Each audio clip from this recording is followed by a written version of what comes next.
Have you been experiencing internal financial struggles triggered by economic concerns? Are you feeling capped at your current income level and can't seem to realize your financial potential? Energy healer Jean Border has created an emotional freedom technique, or EFT, tapping protocol to help calm the inner voice that keeps you stressed. Claim your free copy at jeanborder.com/vow and say goodbye to those financial blockages. Welcome to another episode of the Focused Practical Dreamer's Journey podcast, Energy Work to Better Your Business, hosted by energy healer Jean Border. It's not just about dreaming, it's about making those dreams a practical reality. Subscribe to us via your favorite network by visiting our website at www.focusedpracticaldreamer.com. Now, get ready. Your journey to success starts here. Hello, everyone. It's your host, Jean Border, with another episode of the Focused Practical Dreamer's Journey podcast. I have a special guest with me here, Manmeet Kaur, and we're going to have a really cool conversation in just a second. But first off, I'd like to remind my listeners that I do have something to help those of you who are having a little bit of tension around the economic situation in the world right now. For those of you who are familiar with tapping or EFT, emotional freedom technique, down below there's a link to a little PDF file that has 4 rounds of tapping on finances and money and tension. So it's also got instructions on how to do it. So if you're new to tapping, there's some instructions there. If it's old hat for you, just run through the protocols a few times and see how your body calms down. And it's jeanborder.com/vow, VOW. Okay? So it's right down below. Click on the link. And there we go. Manmeet, how are you? It's good to see you again. Yes, Jean, it's good to see you. I'm doing good. I hope you're doing well as well. Yes, I'm doing fine. We've got a sunny day here where I am, so I'm very happy. I'm very tied to nature and the sun, and so the sun makes me happy. Yes. So talk to us a little bit about what you do. Manmeet runs a marketing agency, and she's also at least bilingual, maybe more than that. Yes, so that's a really nice thing that you've highlighted. I do know Japanese as well. I've worked as a translator for close to 3 to 4 years, and after that, I jumped into entrepreneurship and I started my own marketing agency. And now we work with coaches, consultants, service providers, anybody who has an intangible product, which is knowledge to offer. We help them with lead generation and moving their conversations on the internet to conversions. So that's what I do. That's cool. So how do you do that? Say someone comes to you. Most of my listeners are in the smaller business world, right? With fewer employees rather than thousands of employees. Maybe not all, but for the most part. If one of those people comes to you and says, I've got a business, but I'm just not getting the traction. I want more clients. I can handle more clients right now. How do you start working with a client? Okay, so I think the first thing I would do is, if I was working with a client, I would first go and check what has been done so far. There are 3 pillars primarily for any business to make success on the internet using, online marketing. The first is your content, which is for the trust and credibility. I give this example. This answer could be a little longer, so prepare me for that. So, the first pillar is content. And I explain this a lot, that there might be 100 other agencies in the market. And I and the other agencies will explain lead generation the same way. I can't change the facts. I can't change the definition. But what I can change is the perspective as to how you look at lead generation. So I suggest all my clients that always create content from a story-driven perspective, because stories catch attention and it drives emotions, which is the essence of human beings, emotions and stories. So I say that work on your content from a story perspective so that it can catch attention that you're looking for. That is the first piece. Second piece is your traffic source. Creating content alone today is not enough. Gone are the times that you will upload a reel and it'll go bonkers and viral within a week. You have to work for months and months and sometimes years before that one reel goes viral. So after you create the content, you have to take the responsibility of deciding the traffic source. If it's Instagram, would you be collaborating or running meta ads? If it's LinkedIn, would you be using engagement or outreach? How would you bring people to the content piece that you've created? That is very important. After the trust and credibility is done, after your traffic source is done, now is the work to, retain the people who have given your attention to you. So I use this very a different kind of an example. I say that let's say a guest comes on your, visits your house. You give them a cup of tea, and after giving that cup of tea, they're sitting for hours, and you're talking and doing everything, but you're sitting right there. You don't offer them anything. It's dinner time. You've not offered them food, anything. They're just sitting at your house, and now it's time to say goodbye, and they leave. Probably next time they won't be interested to come to your house again because they were sitting for such a long while, and as a gesture, you did not offer them something. Now the same thing, imagine to the audience that you have built, to the traffic source. When they came in, you gave them something, a free resource, or maybe, something of value or your content. Now that they are into your system, now that they are into your funnel, you're not offering them anything. They're just sitting in your funnel. You will only pop up when you have something to sell. That is why sales don't happen. Keep nurturing them, keep them giving them value. And that is how these 3 pillars will help you to have a strong system wherein the leads keep coming in and the leads keep becoming clients. Yeah, so I hope that helps. So how, you use words that I hear a lot, but tell me, how would you suggest someone in this position not just focus on selling, but begin to nurture? How do you begin to nurture the people who are already sort of engaging with you? At least they know that you're there. Okay. So I think this comes with a little bit of a mindset shift. If I can share a story from the times when I began the business, I'd like to link it there. So when I began the business, I got into entrepreneurship with a false narrative that entrepreneurship is about freedom of time and it's about profits and money. And today, if someone asks me, it's exactly the opposite. You should be ready to not gain money in the starting years of your entrepreneurship and be ready to give double the time you were giving when you were working in an organization. And that's a complete shift. And at that time, when I quit my job and I started my business, for me, it was a complete sudden shift because someone who's working for the past 6 to 7 to 8 years, now suddenly money is not a problem. Not that I need money. The money is in the house. I might have savings here and there, but that feeling of, oh my God, nothing is going to come in this month, that panics you because you have a habit of earning every month. And that, message of something has been credited in the account goes away now. So in that case, what happens is suddenly you become desperate for working with someone. And when that happens, you try to work with any client that comes your way. And when you talk to them, your only motive is selling. They're telling you what is their problem. They're telling you what they're not able to achieve. But you're thinking, oh my God, when do I get into the sales pitch? When do I tell them that, this is my amount? So I was talking to one of the mindset coaches and they gave me such a beautiful example. I share it everywhere. When you have money in your pocket, your bank account might be zero. Your credit cards might have no money, but your pocket is full of money and you're sitting in front of a client and you're telling, okay, these are my charges. When the client starts to negotiate, you will have the confidence to say no. Because when you tap your pocket, it's full. But your bank account has money, your credit cards are top notch, but you don't have money in your pocket or your wallet, and you're sitting in front of the client and the client starts to negotiate. You negotiate as well, thinking that, I need this client somehow. And that is why people do not look at nurturing. Because when they're starting a business, I always suggest have some kind of a backup, is because then you'll immediately start and you start looking for clients, you'll have that desperation and you would want to sell first. The mindset of nurturing first will never come because honestly, we all are human beings. We need money. It's a source of medium to live life. And by natural sense, you'll go towards money first.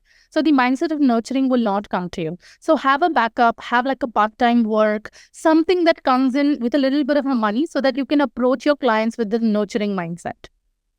That is so important, and it's also so counter to what some of the gurus teach. Oh, quit your job and go all out and commit. Well, let's see. Let me put you into a trauma situation and expect you to do your best and grow your best business. Right. Sometimes these things take time, like you said. It can take a year or more to build up your clientele. Yes, some people go in, they start this new venture, and everybody flocks to them. Right. That is not an expectation that you can have in the business world, because people's personalities are different. Their support systems are different. Their backgrounds are different. Their experiences are different. Right. And the way they work is different.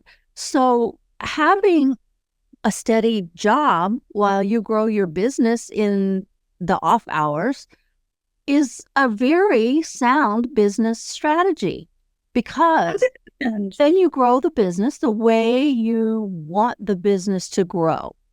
And when your income matches or more than exceeds your expenses, your home expenses, if you will, then it's time to decide at what point do I phase out of my day job, or do I love it so much I stay there anyway? Yeah, 100%. That's what exactly happened with me, because I was into that false narrative that, okay, I'm going to make money. And because I was coming from this sense of desperation, considering that finance is not an issue, bills have been taken care of, my husband was earning well, so the house was taken care of. I just needed the money to spend on things that maybe I would have wanted. The necessity was not a need. But yet I was coming from a sense of desperation, and that's what put me a few years back, because for the first 1.5 year, I was looking at the money. I was like, okay, this is working. Let's go here. 2 months I do it, 2.5 months I do it. It does not work. I give up, and then I go to the second thing. Okay, let's do this. Let's do that. I got an opportunity to work with an organization or a client part-time basis, which kind of, gave me a little bit of a cushion, if I may say, a cushion money that kept coming in for my nerves to settle down that, okay, you have money now. That's where I actually started growing the agency, is because now I did not come from a money first mindset. Now my goal was, okay, I want to build something that's meaningful. I want to scale this business. And that's only when I got successful. Until then, so there's this quote I always say, till the time you chase money, it will not come to you. The moment you stop chasing it, the money will start to come to you. And that's what exactly my experience has been in building my agency. Cool. Yeah, it's so fun. We didn't have this conversation before you got on the air, so it's so cool that and this happens to me a lot. I have conversations with people who believe what I believe, who have had the same types of experiences that myself or my clients have come to me with, right? Right. And so in this world, I'm going to go for a second, that whole law of attraction thing, it does really come into play, Yes, I am a firm believer of law of attraction, even before I learned what it is. So I share this story everywhere. So before I quit my job, there were times where, I would default my credit card a little bit here and there. And this is a time where I know what my fixed amount is. I know what my fixed income is. I leave my job December 2019. That is the month up till 2024 today. There not has been a single month I've defaulted my credit card, considering I'm in entrepreneurship and money is not a consistent force now. But there was just one thing I used to do. The first day when the statement was generated, I would look at it, I would look at the amount, and I would keep repeating myself, considering I'm also feeling it. I'm just not saying it, I'm feeling it. I would just keep saying this one thing. I'm going to pay it off. I'm going to pay it off. And the money is coming from points and clients that I did not even consider working with, and places I did not even think the money is going to come from. So I am a firm believer of law of attraction. I have this whiteboard in my room. Whatever I want, I write it on it. And then I make sure that my subconscious, absorbs it every single day. So I am I'm on it with you 100%. That is really a cool thing. And I'm going to say it here because I say it so many times. You have to know what you want. You have to decide that you want it, not just wish for it or, oh, someday or hope for it. You have to decide. And when you decide that the money will show up, then it does. And that's another thing that the people focus on one specific way that the money must come in. That's like quitting your job before you have, proven that your business is actually viable and will support you. Right. And so it creates all that tension inside. And then you expect the money to just show up when you're so tense about it. And that's your only hope, right? Yeah. I love it. I love it. And with the intonation that you said, I could, get the feeling of what you're trying to get to. So I love it. Yeah.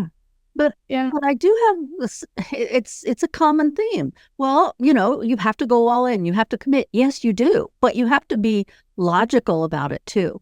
When you're listening to someone who is a multimillionaire saying, oh yeah, quit your job. Well, they've got other sources of income automatically coming in. They've already that if you look at financial freedom as being money coming in every month that cover your basic expenses and everything else is a choice, they've got that covered. That's not a concern of theirs. It may be a concern of yours, especially in the small business world. You may have to pay employees. If you have no money coming in that month and you have to pay employees, like you said earlier, you may have savings and your savings may be dwindling and dwindling and dwindling. Right. That's so true. Yeah. And then we are also in that case when, you have to pay the bills and you have to run that cycle. In that time, you work with anyone and everyone that walks your door. You might not feel the vibe with them. You might not feel that, this person is going to respect what I bring to the table, but you end up working with them. And that's the same mistake I have done because I was in that same position, just focusing on the money. And that's what happens when you actually start getting frustrated. You start getting more stressed because this person is not paying you a lot, but yet you're going through the frustration of working for them. And then how do you get to the cycle of working with good clients? Because as you rightly said, how do you become a millionaire when you're always stressful? So yeah, that's a thing. That's a loop you get into. And that brings up another point that I end up having, a conversation that I end up having quite frequently, especially with people newer in the business, is deciding what you want. Right. Setting limitations to exclude what you don't want. Right. I want to work with this type of client, with this type of situation. I can work with a whole lot of clients with a whole lot of situations, but that's not what brings me joy. That's not where I get juiced. They bring stress and I'm done with the stress, right? But when you're only looking at the money portion, it's very easy to fall into the trap of setting no boundaries. Yeah. Again, you hate your job, you hate your business just like you used to hate your job, right? Well, you set it that way. So you have to choose, am I willing to let my business grow a little bit more slowly so that I only work with the subset of people I want to work with? Or it's going to take anybody and everybody until I reach a certain number. And then you reach that number, well, but they're long-term clients, or it's a guaranteed money source, or what. So once you set the idea that boundaries don't mean anything, it's very much more of a challenge to actually create boundaries that you respect. Because if you don't respect your boundaries, why would your client?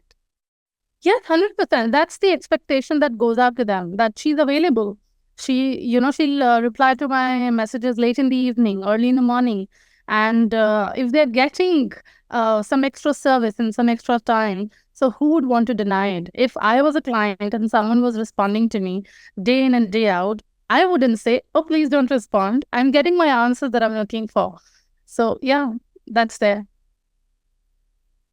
So marketing, how did you get into marketing?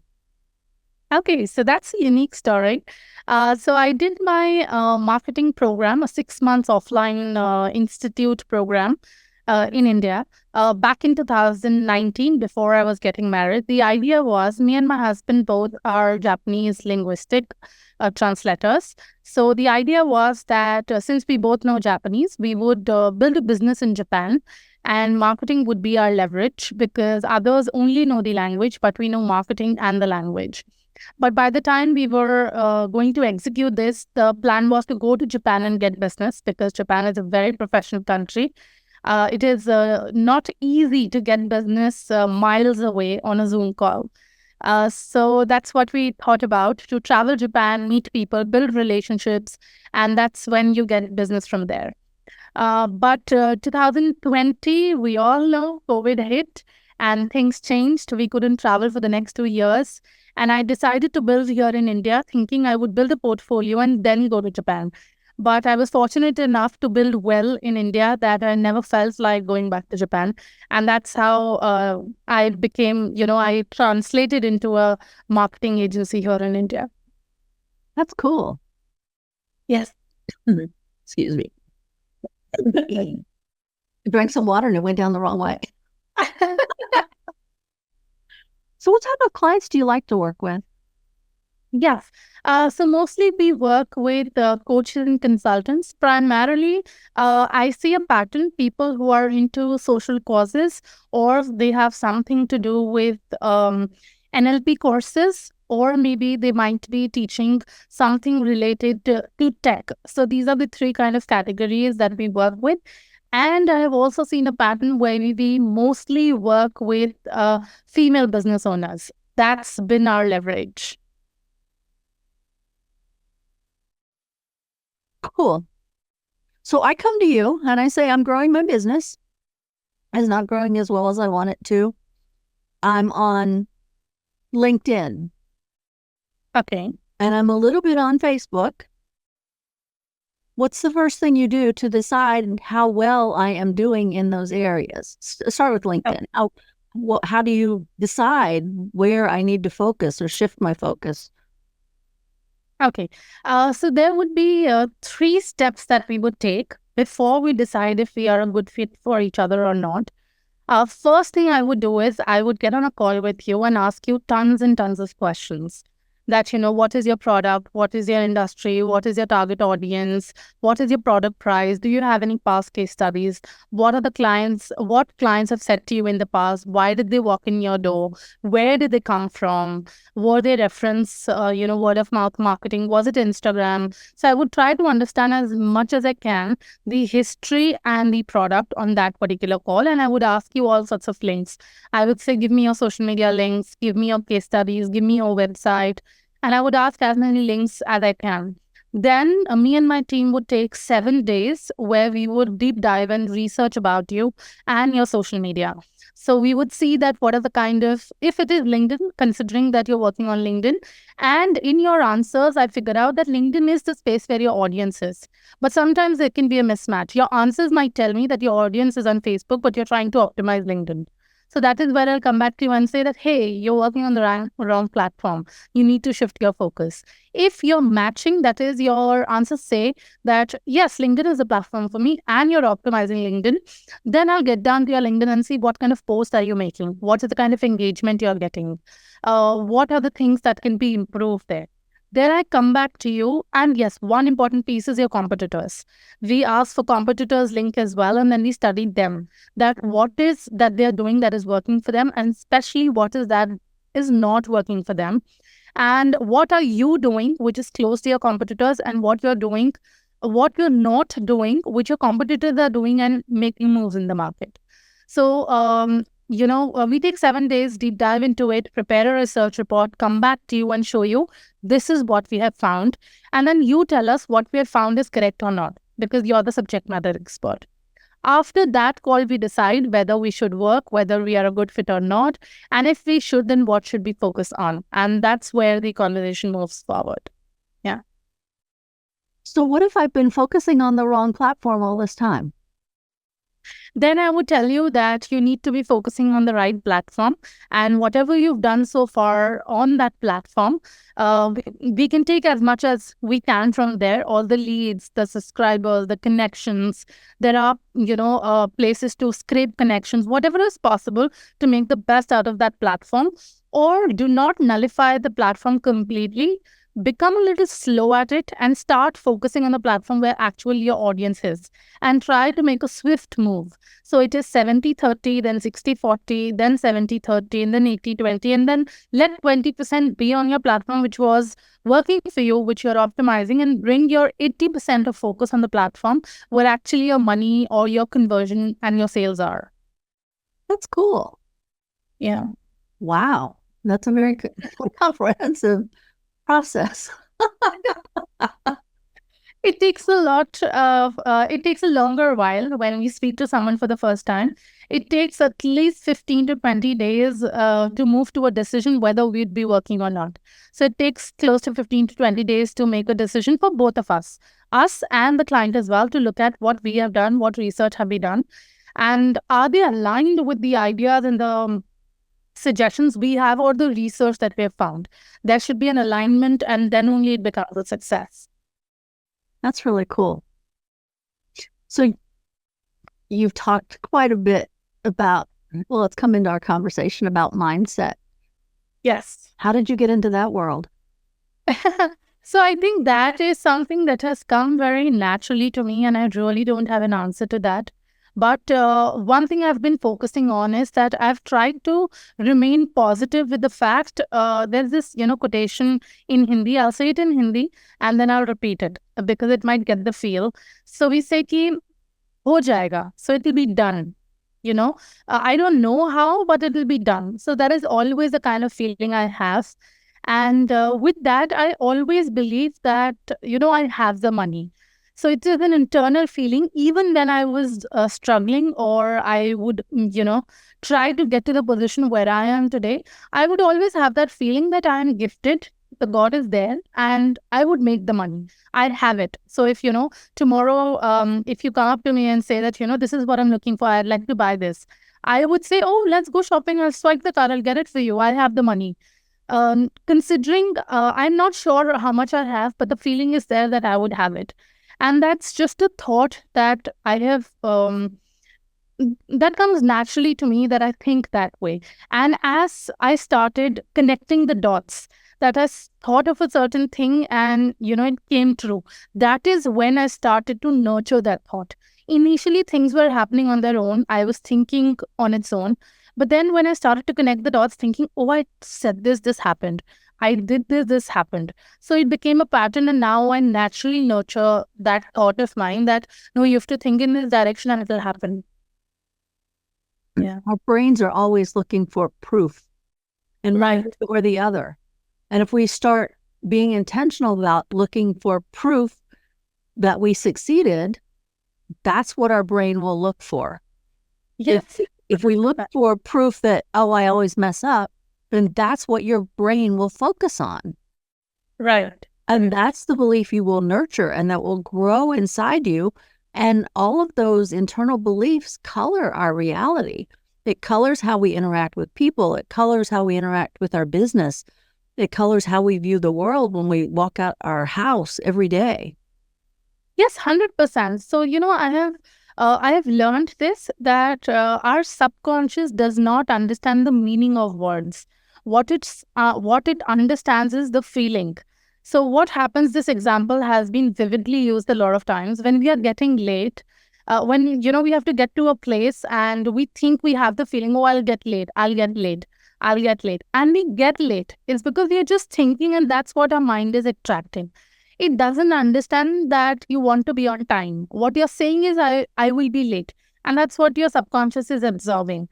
It doesn't know that, it doesn't interpret. It doesn't decode. It only listens to you. So if you say, I am sick, you are sick. Because that's what subconscious is listening. It doesn't know to translate your questions, translate your thoughts. It just accepts, as you say, like a small baby, you would tell a baby that don't eat. So the baby would not eat, not understanding that what is the point actually you're trying to put through. So that's exactly how our brain is.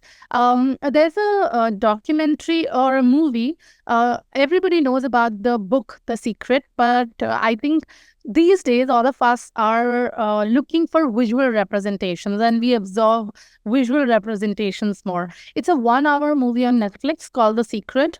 And I think it is very, very powerful. If you see through that movie, I have watched that movie once, it will really give you the idea of what, we are talking about here. Sometimes it comes across as a little odd, saying, okay, what are they talking about? But I think if you watch that movie, it will give you a more clearer perspective of the discussion that is going on. It's very interesting how some people seem to be geared for positive and other people are geared for negative.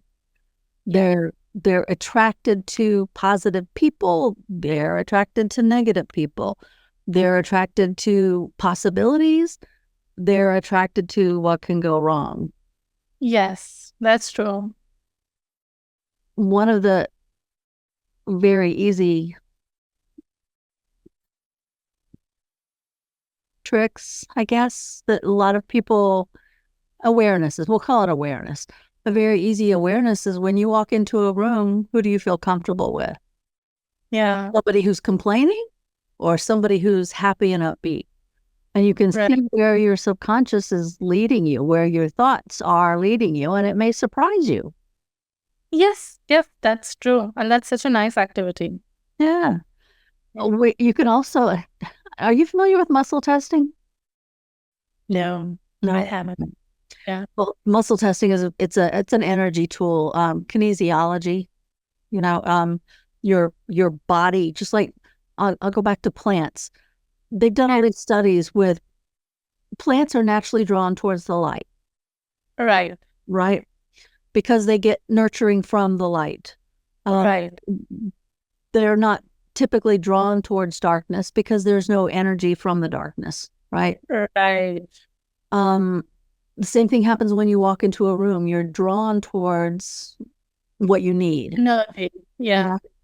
In business, well, in life, you can utilize a skill called muscle testing, where your muscles stay strong for something that your body needs, and your muscles will become weak if your body has no need for whatever it is that you're contemplating, right? But it's the same idea. You walk into a room and you muscle test, is this person going to provide me a benefit or not, right? Is this a person that I fit with, or is it someone that maybe I should walk around for today? Right? So it's a good way to network. Yeah. It's a good way to network for those of you who are familiar, who are good with muscle testing, to see where's my energy drawn today. Right. Yes. And energy is so important. You sometimes you hit off with a person and you just start talking, even though you're meeting for the first time. And sometimes you just can't connect. There's just like a conversation and it dips down. So energy changes everything. Yeah. Yeah, I was going to say something there and it just went out of my head. Sometimes when you meet someone, it's like there is no connection. It's like there's a wall between you. And other times you just feel like really like they're pulling you in, they're really drawn to them. And those are important things to be aware of. But until you become aware, we just take that for granted. We don't understand that our body is actually telling us information, giving us cues, right? Putting us in the space with the right person, the like-minded person, possibly, right? Yeah. Awareness is the first part of any process in my world. And becoming aware of what you want, not what you don't want, but what you want. Yes, I 100% agree to that. Yeah. And then you focus on the outcome, and then you take strategic action to get you from where you were to where you desire to be, right? In anything, in your personal life, in your business life, whatever. So, okay, here's a big topic. We'll get back to the marketing stuff. And I hear so many differing opinions, so let's go with this. New business owner in business, 1 to 3 years maybe. they're told spend money on ads. Is that good advice? Is that bad advice? How far down into that rabbit hole should someone go? Okay. So I think I have 2, 3 things here. One, I would say that number one, you should consider putting your money into the ads only when you're confident and you know it. Because ads is a big hole. And once you get into it, you can burn your money in and out. So one thing is, and I also understand, which can come as a contradiction to this is, until you start, how will you become an expert? I do understand that. So start. And the second point that I would say is start with the money that you don't feel the pain for if it all goes in vain. Let's say you decide a budget for yourself that every month I have $200 to burn. Do not keep any expectations from it because you're learning right now. If you know it already, you would know how to optimize it. But when I started my marketing agency, we were not experts in that, because we also learned and we started experimenting it. Slowly and gradually, we learned it. We worked with clients, we optimized it. And today I can confidently say that if we are running ads, I can get you results. That's a promise I can say after 3 to 4 years. I've come through that. So my suggestion would be, number one, if you've not learned ads, try your hands at it. Second, use the money that you think will not make you cry if all your money goes down the drain.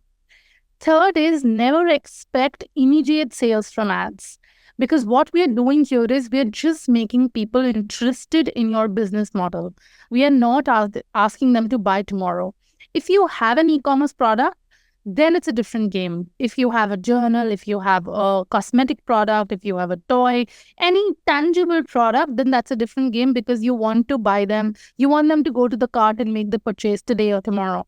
Then that's a whole different game. But if you're selling a tangible, intangible product, which is a knowledge-based program, service, anything, then your goal should be to build the traffic source. People just come to your funnel, people just come to the world, and then you nurture them while they are in your world. Do not go for making sales immediately, and I'll give you the reason for that, because Facebook is very smart. It's running a business.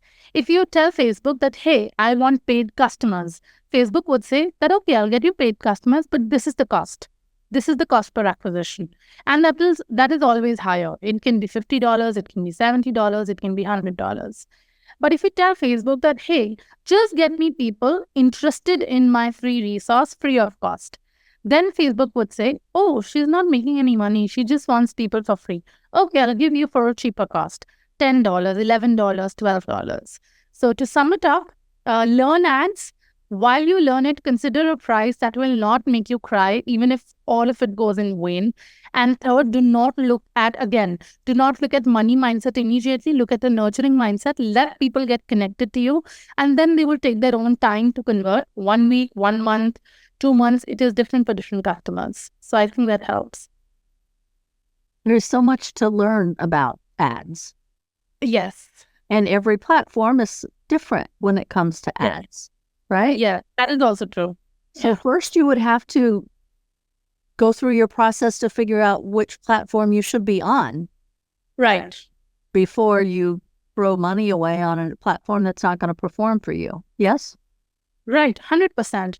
If we are talking about a new business, the business that has started, let's say, starting a month or 2, or fairly new business, 6 months, then I would say that leverage your competition and study them, because right now you don't have enough data. If it was the old business, let's say 2 years, then I would have said, go back to your customers and send them a Google review form. Tell them that, what magazines do you read? Where do you hang out? Where do you eat food? And those kind of things, so that you understand what is your audience type. If it's an old business, because now you have database to depend upon. But if you're a fairly new business where you don't know what your audience could be, you will start with assumptions. And when you're starting with assumptions, your best place is your competitors. Go to your competitors' profile, your number one, take top 3 competitors. Go to all the top 3 competitors and understand, where are they leveraging the most? Are they using meta ads? Are they creating a lot of YouTube videos? Are they on LinkedIn? What is the platform that they're leveraging? What does their Google My Business review says? Customers tend to pour a lot. how they met, what they did, what helped them the most. So use your competitors' business as a leverage and understand from there where your audience is. Start from that platform, and then you yourself will figure out, okay, this might be my competitor's platform, but it is not mine, and then you'll change. But you need a space or something to look up to when you're starting. Interesting stuff. Yeah. My business grew off referrals. I set the intention. I'm very big on intention and being aware. I set the intention that the right client would find me at the right time. And those few times when those right clients refer other people, once in a great while, I get that one client that is not a great fit. But because I have a relationship with the original referrer, that puts me in a position to work with someone that I would not have drawn on my own, but Right. someone thinks needs help, right? So the business in particular, I have not advertised for. Mine just happens to be a referral model. But there are some people out there who really put a lot of pressure on the ads performing to bring in business. And then again, we're putting tension on a process. Yeah. I think I would like to add here, number one, I would like to highlight, I think all the businesses, no matter how big, no matter how small, all the businesses start with word of mouth and referral marketing. Until till date, 4 years in my business, I have also built my business out of referrals and word of mouth marketing. I might now begin to use those marketing strategies that I do for my clients for my own self. But until now, my business is also out of referrals. It's because when you start a business, what you do is you tend to tell your friends and your family first. Those friends and family, that's your inner circle. Those friends and family go to their inner circle, then their inner circle, and the circle widens and you get clients. The only thing is that we need to build a pipeline of our own as well to be able to, like you rightly said, to be able to choose who you want to work with. And I would also say that maybe ads is not the only solution for your marketing source. Like I said, different platforms have different algorithms. YouTube has a different algorithm altogether. Then Instagram and Facebook is where ads are needed a little bit more. But if someone picks up Google My Business and picks up SEO, you can get a lot of clients without using the money. So I always say this, there are two things. You need to choose between time and money. So when you choose, what's your leverage? If you want to choose time, you need to be patient for the clients to come in. When you choose time, your strategies are outreach, which is you reach out to your clients. Your strategy could also be content. Your strategy could be blogging. Your strategy could be Google My Business optimization. There are different strategies that work on the principle of time, but you have to keep patient until it starts compounding for you. But if you want to use the leverage of money, you can get leads tomorrow and you can convert them a week later. But you have to choose whether it is the leverage of time and money. And it is not a written rule that to grow a business, ads are important and you have to run ads. Even in ads, there are two different types of ads. One is where you ask people that, hey, give me your name, number, email ID. Second is awareness ads, where you just tell people that, hey, I'm there, I run a business, and you just show them your content. And that ads cost much more lower and are more affordable. So I think marketing is something which is very personal and unique to each business. How would they like to run it? What is the founder's perspective? How many clients do they want? There are businesses who want 60 clients a month at, let's say, $100. But then there are businesses who want 2 clients a month at $2,000. So completely up to how the founder and the team and the business operates. So that's what I would like to share. I think that you touched on something that's really important. When you are starting your business or just starting to really grow your business, you have to be very intentional about what you want your workload to look like, what you want your work week to look like. Some people that I interact with quite frequently work 3 days a week, period. They work Tuesday, Wednesday, Thursday, they're done, right? Now they'll work full out for full 3 days. but then they want the weekend for their family or for events that maybe they're going to speak at or whatever, right? And yes, they switch their schedule if they're Right. traveling for an event, but they set the intention as their business began to grow. I will focus on my business for 3 full days. The rest of the time will be for quality of life. Right. But if you don't set the intention, it's easy to get sucked into being an employee in your own business where you're not. I love that. So, people used to ask me for a certain while that you're an entrepreneur, you built a business. And I used to tell them, no, for a while I was self-employed. I was just self-employed because I was working. So in the first year of my business, I was just making websites. I built an agency, I built a website and I announced it everywhere. My business, my baby, I've launched and all those stuff. And then people thought, hey, she can make good websites. I'm like, okay, I'll make good websites. And that's how I started getting website business. But very soon I realized it's a loop of working in the business and on the business. I'm the one making the websites. And while I'm making the websites, I'm getting the payment only once because every business wants the website once. Now, when do I go out to other people and look for clients so that next month I don't have to start with a zero again? What do I do? So those were the times when people used to ask me, I used to say, I'm self-employed. I'm not yet a business owner. When I have a team that can take care of the work, even when I'm not available, is when I'm a business owner. A while ago, I was in a self-employed stage. So as soon as you said that, I was like, oh, that rang the bell. I worked a day job, right? And there were times when it took a lot more than just the normal 40-hour week. Right. And the position that I was in could also carry quite a bit of, I'll say, stress, right?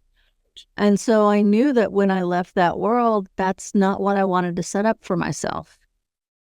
So I decided how many hours a week I would work, what I would do in my off time. And like you, I was in a position where my business would provide for my fun time. Yeah. Right? So the more money that my business brings me, the more fun I can have. Now, in my business, it also brings me people like you, where I can have really interesting conversations that open up my mind to possibilities, that allows me a resource to send people to if they need what my guest is offering, right? So it provides a platform for not only me, but for other people as well. And so another way to connect with people, another way to serve people. And the tech part, I don't do that. I have a team that just, I tell people, I did try it once because in my mind, not true of everybody, but in my mind, I need to know what's going on, or how can I tell if someone else is doing their job? Right. So I did take on 4 episodes where I did the work. And I said, oh, no way in this world am I going to do this. It's like you with creating websites. Yes, you can do it. Do you want to do it? No. Yeah, exactly. It doesn't bring me joy. It doesn't bring me happiness. It's like, oh my gosh, when is this going to be over? Right? I relate to you on so many levels. I did that website for myself because I did not have a choice. I was just a new business owner. Now I can't go out and pay another agency to build my website. And it took me 4 months to do my own website. And then when I built it out, I thought, okay, now I'm going to get business. And I got business only for the websites. And I had the same feeling. Do I like doing it? No. Does it make me happy? No. Do I have to do it? Yes, because I need the money. Yeah, when it comes to websites, I love certain templates. Now, templates are the greatest thing out there. And so there are some that I'm really drawn to, and I'll use those to create. I have so many websites, it's crazy. But I create them off templates. Now, when it comes to the technical stuff of getting it to do this when it wasn't designed to do that, or getting to do that when it wasn't designed to do that, I have a friend who loves that stuff that I'm in a mastermind with. And I mentioned to him what I would like it to do. And he's like, oh, well, let me look into that. And he's like immediately on it. And I'm like, oh, no, cringe, But I do create my own websites because I can use templates to do it. But in the old days, when I first created my website for my business, when I was still at my job, right? My day job, it was so much more difficult. You had to create this and you had to decide the headings and you had to decide the fonts and you had to put a picture and make it fit and all this stuff to just fit compatibility. Yeah. And it's like, oh my gosh. And then it would be slow to load. And it's like, well, I don't know how to make it faster to load. And you had to think of all these things. And now you just find a template, you change the content, you change the pictures, you put the links, you're done. Well, you have to buy a domain. There's all these little technical things that you learn along the way, right? But yeah, the technical part is the part I don't like. I like playing with templates. I like creating. Right. I like creating a feeling. That whole kinesthetic thing. But the technical stuff, it's like, kill me now, it's like, oh, I tell people it sucks the life right out of you if you're doing something you don't like to do. That's how you know. Agree to you. Should I be doing this or should I not? Well, does it make you juiced? Like my friend Paul, who loves this tech stuff. He's also another podcast host. But yeah, he just loves this stuff. I'm like, oh no. I just want it to work. I don't care how it works. I just want it to work. But we all have different strengths. Right. And what's important is to play to your strengths, and your clients who need that, like me, who I don't want to learn the tech stuff. I want the right person to come in who loves that stuff, who will do a fantastic job at it. Right.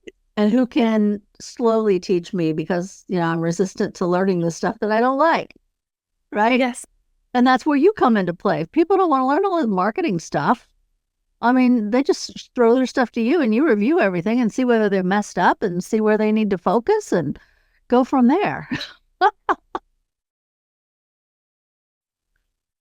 Yes, that's so true. Okay. So we're running up on the end of our time together. Yes. It doesn't feel like that. I know. But you have a resource for our guests? Yes, I do. I would like to share a little about it. I understand that, the 3 pillars that I talked about, the first pillar is the content. That is where the game starts. And if you're able to produce consistent content, then you will have the confidence to get the marketing source also sorted. So what we've built is a hands-on resource which will help you create 8 weeks of your content. And you will receive an email from us 3 to 4 times a week. And we will be there with you to help you build your content for the next week, for the next 8 weeks, so that your content game is sorted and now you can focus on your marketing game. Cool. The links to that will be right below in the show notes, everybody. And please do share your feedback with me, because I would love to improve on the basis of how you like it, how you would like to consume it. If there's any feedback, I'd love to take it up and make changes to the resource so that it helps you in the best capacity that it can. And that's also a good marketing tip is be open to feedback. Yes, that's true. Yeah.